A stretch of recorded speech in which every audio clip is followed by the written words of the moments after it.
6월 7일 창립 22주년 감사 예배, 영상 예배를 시작하겠습니다. 우리 찬송가 210장을 함께 부르시겠습니다.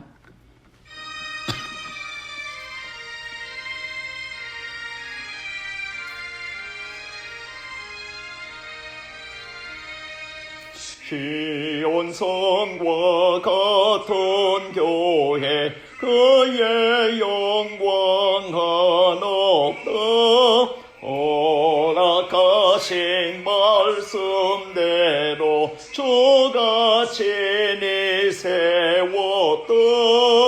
반석 위에 세운 교회 흔들자가 누구랴. 모든 원수에 와서도 아무 연심 없도다. 생명샘이 솟아나와 모든 성도 마시니 언제든지 홀로 넘쳐 부족함이 없도다.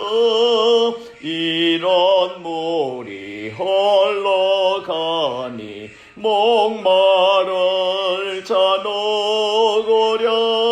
주의 은혜 풍족하여 넘치고도 넘친다.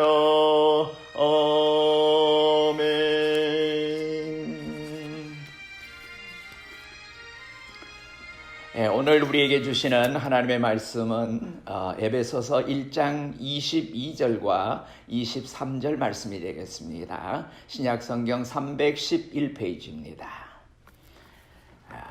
에베소서 1장 22절 23절을 제가 읽습니다. 또 만물을 그의 발 아래 복종하게 하시고 그를 만물 위에 교회의 머리로 삼으셨느니라. 교회는 그의 몸이니 만물 안에서 만물을 충만하게 하시는 이에 충만함이니라.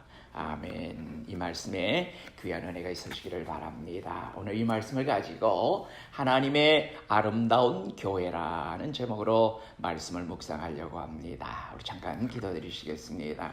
은혜로우신 아버지 하나님, 고맙고 감사합니다. 이 땅 위에 우리 인간들을 만드시고 또 교회를 만드시사 하나님의 영광 받으시기 원하시는 아름다운 제단 삼으심을 감사드립니다. 특별히 아버지 하나님, 이 지역에 22년 전에 이 땅에 허락하신 이 수정교회를 통해서 지금까지도 하나님께서 함께 하시고 또 하나님께서 영광을 받으시고 우리 성도들에게 은혜와 복을 주시기를 원하셨던 아버지 하나님, 오늘도 허락하신 그동안의 모든 삶을 돌아보면서 아버지 하나님 앞에 감사의 예배를 드리고자 합니다. 비록 성도들이 함께 하지는 못하지만은 이 영상 가운데 아버지 하나님, 이 영상으로 드리는 예배 가운데 하나님의 임재하심이 있게 하시고 하나님의 은혜가 넘치게 하셔서 하나님이 원하시는 아름다운 교회가 어떤 모습인가를 우리 마음속에 새길 수 있는 복되고 거룩한 시간이 되게 역사하여 주시옵소서. 예수님 이름으로 감사하며 기도드리옵나이다. 아멘. 오래전에 제가 말씀드렸던 예화이지만은 다시 한번 소개를 드리려고 합니다. 프랑스의 천만장자라고 할 수 있는 자케퐁이라는 사람은 금융계의 이자 변동으로 자기가 가지고 있던 주식값이 갑자기 떨어져서 하루아침에 몽땅 망하고 재산의 10만 프랑 정도밖에 되지 않는다고 하는, 다 줄었다고 하는 재정 담당 비서관의 보고를 받고는 너무나 큰 충격을 받아서 뭐라고 하는 외마디 소리를 지르더니 눈에 초점을 잃으며 의자에서 떨어져서 사망하고 말았습니다. 근데 그의 유산의 법적인 상속인으로 선정된 사람은 자케퐁의 친조카였습니다. 그는 아주 가난하게 자라왔고 또 평생 동안에 몇천 프랑도 만져보지 못했는데 갑자기 10만 프랑이라고 하는 엄청난 액수의 돈을 받게 됐다고 하는 소식을 전해 듣는 순간 뜻밖의 행운에 놀라서 그만 심장마비기를 일으켜 사망을 하고 말았습니다. 똑같은 10만 프랑이지만 한 사람은 너무 적어서 슬퍼서 죽었고, 한 사람은 그것이 너무 많아서 기뻐하다가 죽었다고 하는 내용입니다. 똑같은 것을 갖게 되었지만 인간의 반응은 이처럼 너무나 각양각색이라고 하는 것입니다. 똑같은 것을 우리는 하나님께로부터 받았지만 그에 대한 반응 역시 둘로 나누어집니다.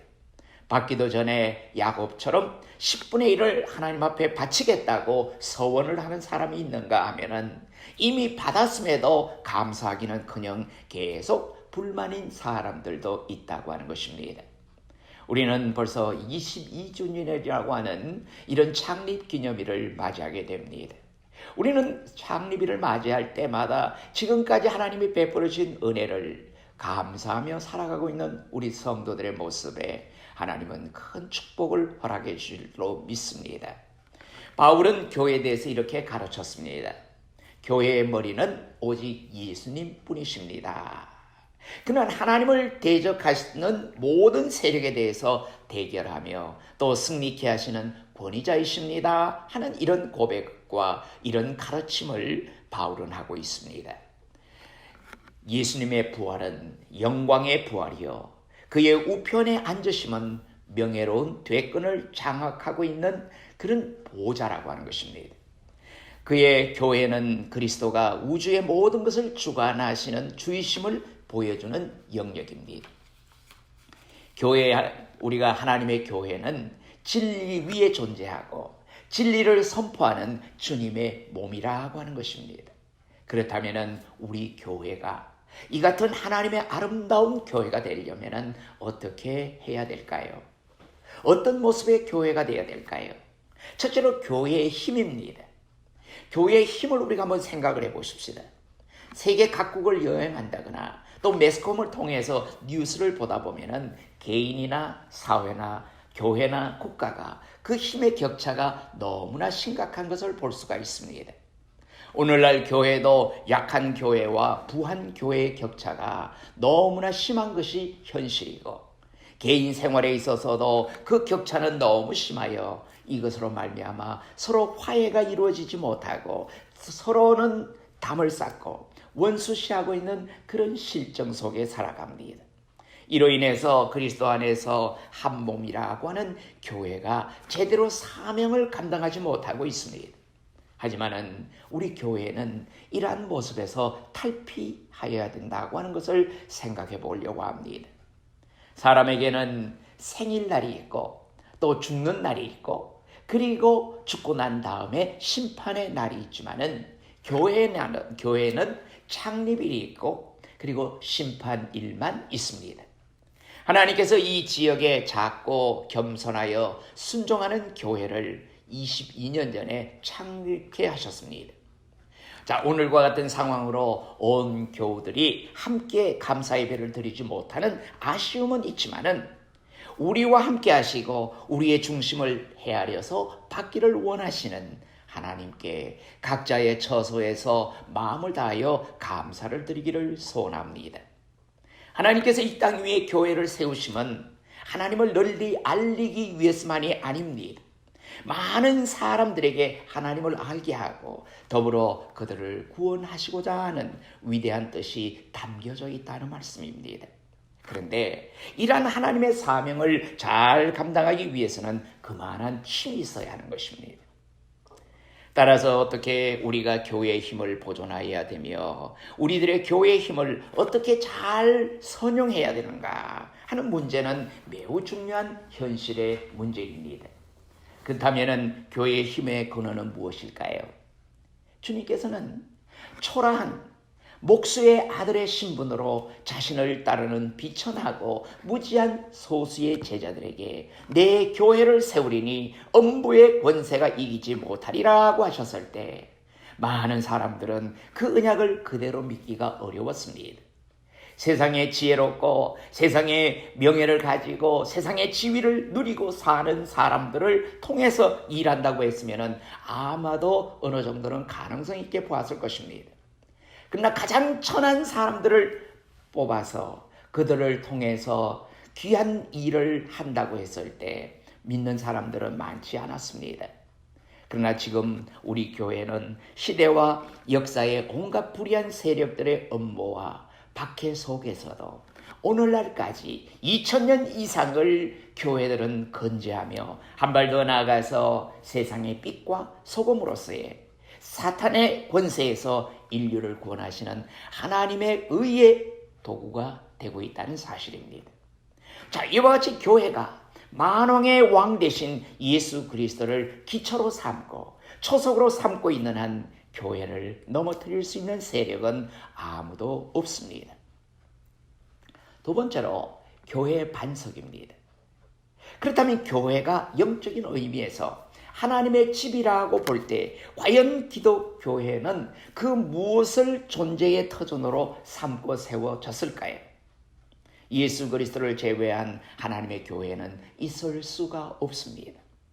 만약에 있다면 그 교회는 양의 탈을 쓴 늑대의 소굴이 될 수밖에 없습니다.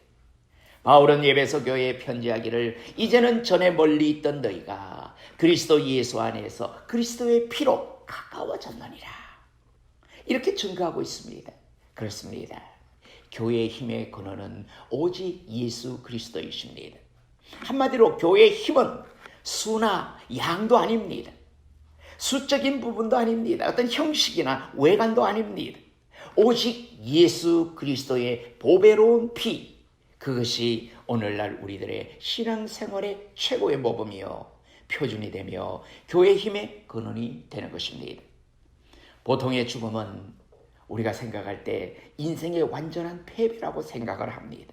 또 그렇게 말들 합니다마는 그리스도의 피로 인한 죽음은 오히려 세계까지도 통일시킬 수 있는 권능의 힘이 되었습니다. 바로 이러한 힘의 모범자요, 희생자요, 힘의 근원자가 없이는 힘 있는 능력과 권능의 교회가 될 수는 없습니다. 바울이 증거한 대로 이방인이요, 또 나그네였고 무할례당이요, 이스라엘 나라밖에 있었던 우리, 약속이 없었던 외인이요, 세상에서는 소망도 없고 하나님도 없었던 우리가 예수 그리스도의 피로 말미암아 유대인과 이방인 중간에 있는 무서운 담을 피하게 되었다고 하는 사실입니다. 그리고 하나님과 인간 중간 벽을 헐고 화해의 역사가 일어났습니다. 에베소서 2장 14절에서 16절까지 말씀을 보면은 그는 우리의 화평이신지라 둘로 하나를 만드사 중간에 막힌 담을 허시고 원수된 것 곧 의문에 속한 계명의 율법을 자기 육체로 폐하셨으니 이는 이 둘로 자기의 안에서 한 새 사람을 지어 화평케 하시어 또 십자가로 이 둘을 한 몸으로 하나님과 화목하게 하려 하심이라. 원수된 것을 십자가로 소멸하시고. 그리고 에베소서 2장 18절에 보면은 우리 둘이 한 성령 안에서 아버지께로 나아감을 얻게 하려 하심이라. 자, 이 같은 말씀에서 나타나듯이 교회의 통일의 근원은 그리스도의 피에 있고 세계의 통일의 힘의 근원도 예수 그리스도의 피에 있다는 말씀입니다. 한편 교회는 힘이 있는 것으로만 만족해서는 안 됩니다. 왜냐하면 그 힘은 개성되어야 합니다. 만약에 개성되지 않는다면, 그것이 다음으로 전해지지 않는다면 위대한 교회의 힘은 잠시 반짝거리는 반딧불에 불과할 것입니다. 이스라엘 백성이 하나님의 선민으로, 하나님의 선택받은 백성으로, 하나님의 율법의 개성자라고 한다면 사도들과 선지자들은 그리스도의 복음의 개성자라고 말할 수가 있습니다. 누구나 인간은 자기만 똑똑하고 자기만 훌륭한 사람이면 되는 것이 아니라 후계자가 있어야 합니다. 뒤를 이어갈 사람이 있어야 합니다. 여러분, 정치판에서도 마찬가지 아닙니까? 자기만 훌륭하고 자기만 대통령으로 끝나는 것이 아니라 그 뜻과 그 모든 것들을 이어갈 수 있는 후계자들, 개성자들이 있을 때 정치적으로 성공했다고 말할 수가 있는 것입니다. 후계자를 선택한다는 것은 곧 성장하는 것이요, 발전하는 것입니다. 한 가정에서도 아버지의 뜻이나 조상의 뜻, 조상들이 간직해왔던 사업을 계승할 자녀가 필요하고, 서성에게도 자기의 뒤를 이을 제자가 있어야 하고, 유명한 통치자도 자기 일을 계승할 후계자가 필요한 것입니다. 마찬가지로 오늘날 교회 안에서도 힘의 근원이 되시는 예수 그리스도를 이어갈 수 있는 많은 계승자들이 나와야 합니다. 이에 바울은 에베소서 2장 20절 말씀에서 다음과 같이 증가합니다. 너희는 사도들과 선지자들의 터 위에 세우심을 입은 자라. 우리 모두를 가리켜서 사도들과 선지자들의 터 위에 세우심을 입은 자라고 말씀하고 있습니다. 예수 그리스도께서도 사도들을 세우사 오늘날의 교회의 기초가 되도록 하셨습니다. 아무리 교회의 힘의 근원이 예수 그리스도로부터 나왔다고 할지라도 이를 개성해가고 이어갈 수 있는 후계자가 없었다면 후세는 교회의 힘이 어디서 나왔는지 의심할 수밖에 없는 것입니다. 그래서 예수님께서는 나를 따라오너라. 마태복음 4장 19절에 이렇게 말씀하시죠. 나를 따라오너라 라고 말씀하셨던 것입니다. 물론 주님의 길은 좁은 길이기에 선행 조건이 있어야 합니다. 먼저 앞서야 할 일이 있습니다. 아무든지 나를 따라오려거든 자기를 부인하고 자기 십자가를 지고 나를 쫓을 것이니라.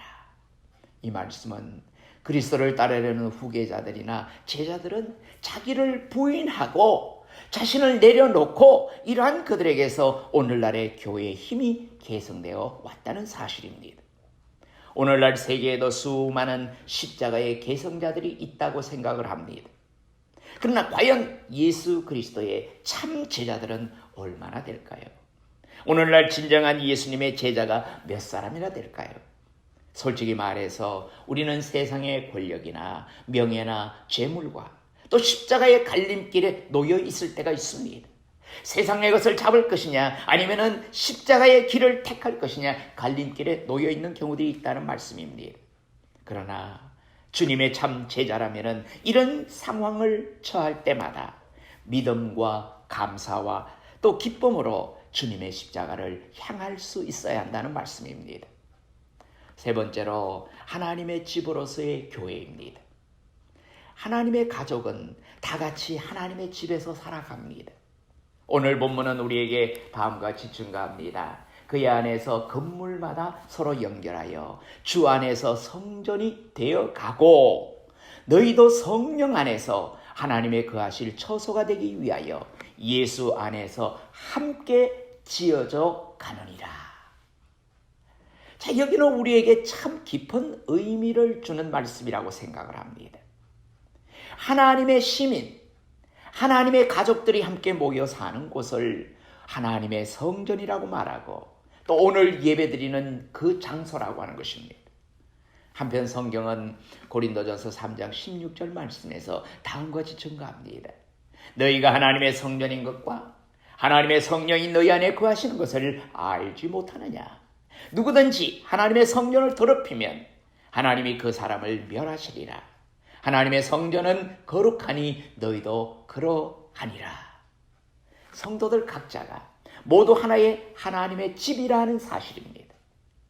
따라서 사도 바울은 이 성전인 자신을 더럽히지 말고 거룩히 하라고 권면하고 있습니다. 서로가 하나님의 집임을 인식할 때 우리는 더욱더 하나로 결속될 수가 있습니다. 우리는 주 안에서 하나라고 하는 사실을 우리는 깨닫게 될 것입니다. 예수 그리스도 안에 있는 우리는 차이가 없습니다. 인간끼리의 불공평이나 차별이나 인권 유린이 없는 그곳에서 서로가 하나님의 성전으로 연결되어 갈 수 있는 것입니다. 왜냐하면 예수 그리스도께서는 빈부귀천, 또 남녀노소, 문화인과 야만인, 유대인과 이방인 등을 구별하지 않으시고 축복과 사랑과 교제를 나누셨기 때문입니다. 그럼에도 불구하고 오늘 우리 인간들은 상호간의 거릇된 편견과 차별의 오해 속에서 하나님의 집으로서의 거룩성을 더럽히고 있는 것입니다. 오늘날 일련의 사태도 결국은 어떤 의미에서는 인종차별적인 모습을 보인 많은 것들의 결과가 오늘 이런 사태를 불러오고 있다고 생각을 해보면 가슴이 아픈 일입니다. 이제 우리는 주 안에서 서로 가족 되었음을 명심해야 합니다. 서로에게서 주의 모습을 발견하며 주님의 행함을 서로 실천해야 합니다. 바로 이것이 하나님의 가족이 사는 하나님의 나라의 진정한 모습인 것입니다. 교회는 힘의 근원도 필요했고 교회의 힘의 개성자들도 필요했지만 그러한 것들을 통일시키지 못한다면 교회의 힘은 약해질 수밖에 없습니다. 한 가정에 있어서나 교회에 있어서나 교회와 교회 간에 있어서나 그들이 하나가 될 때에 힘이 있는 것이지 그것들이 각각 분산될 때에는 약해질 수밖에 없는 상황입니다. 그러므로 중요한 것은 교회의 힘과 통일과 조화와 협력이라고 하는 것입니다. 우리가 주 안에서 이런 공동체가 바로 힘을 얻을 수 있는 것은 서로가 협력하고 서로가 하나가 된다고 하는 이런 가정하에서 우리는 힘을 갖는다고 말할 수 있는 것입니다. 예수님께서는 친히 모퉁이 돌에 요긴한 돌이 되셔서 사도들과 선지자들의 기초와 모든 건물의 자재들을 연결시키고 굳게 받쳐주고 있는 그런 역할을 하고 계십니다. 이에 대하여 공동번역은 다음과 같이 표현을 하고 있습니다. 온 건물은 이 모퉁이돌을 중심으로 서로 연결되고 점점 커져서 주님의 거룩한 성전이 됩니다. 여러분도 이 모퉁이돌을 중심으로 함께 세워져서 신령한 하나님의 집이 되어 가는 것입니다. 집 모퉁이돌에 요긴한 돌은 모든 기초가 자재들을 연결시켜 주게 되고 견고하게 하는 역할을 합니다. 예수 그리스도는 교회의 힘의 근원이실 뿐만 아니라 우리의 힘과 힘을 연결시켜서 조화롭게 하고 협력을 시키고 통일되게 해서 교회의 큰 힘을 만드는 역할을 하는 분이십니다. 우리는 앞으로 우리의 힘들을 모아야 합니다. 힘을 합해야 합니다. 우리가 이 땅에서 주의 나라를 이룩한다고 하는 것, 하나님의 전들이 하나님의 성전이라고 하는 우리들이 힘을 합해서 하나님의 나라를 이루어 가야 하는 것입니다. 우리의 마음이 분산된다면 교회는 무능해질 것이나 반면에 우리가 협력하고 총력을 다한다면 위대한 교회의 힘, 처치 파워를 형성해 나갈 수 있을 것입니다. 바로 이 힘이 교회뿐만 아니라 우리가 사회에 참여할 때 이 사회는 모든 불의와 거짓된 것이 제하여진 깨끗한 곳이 될 것입니다. 더 나아가 이 힘은 세계까지도 변화시켜 그야말로 하나님의 나라가 이 땅 위에서 실현되는 놀라운 축복이 임하게 되는 그런 원동력이 될 것입니다. 이제 말씀을 마치려고 합니다. 예수 그리스도를 터로 받은 교회는 그 터 위에 그 기초 위에 굳게 뿌리를 내리고 요동치 않아야 할 뿐더러 성도 각자가 금이나 은이나 보석과도 같은 교회의 재료가 되기를 힘써야 한다고 하는 것입니다. 내가 교회에서 꼭 필요한 일꾼이요 필요한 부분이라고 하는 것을 우리가 자각하면서 매일매일 교회를 위해서 한 몸, 한 마음, 한 뜻을 이룰 때에 교회는 큰 힘을 가지고 영향력을 발휘하고 하나님의 아름다운 교회로서의 역할을 감당하게 될 줄로 믿습니다.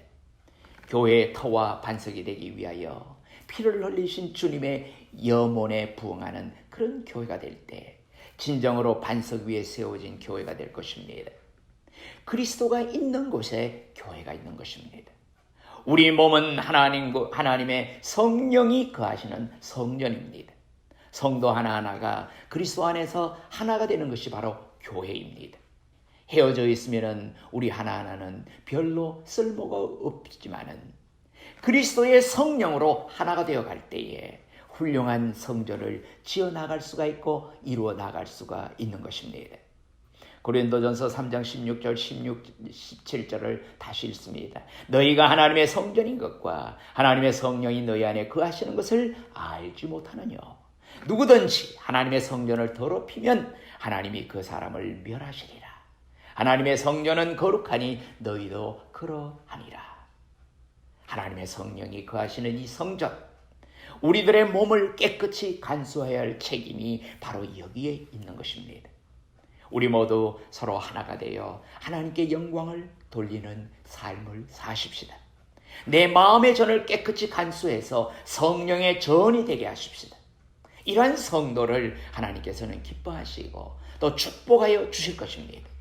우리 모두 하나님의 아름다운 성전의 역할을 잘 감당해서 하나님의 큰 위로와 소망 가운데 살아가시는 저와 여러분이 되시기를 주님의 이름으로 축원합니다.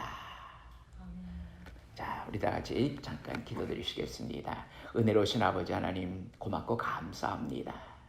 우리는 여러 가지 어렵고 힘든 상황이라고 우리가 때로는 주저앉을 때도 있고 포기할 때도 있지만은 하나님께서는 우리에게 새로운 힘을 주시고 말씀을 통하여 능력을 주시고 그 말씀에 의지해서 서로가 힘을 모아 하나님의 교회를 아름답게 이루어서 하나님의 영광의 도구로서 세우신 하나님의 귀하신 뜻을 꼭 함께 이루어 나갈 수 있는 복된 자리에 이르게 하심을 감사합니다.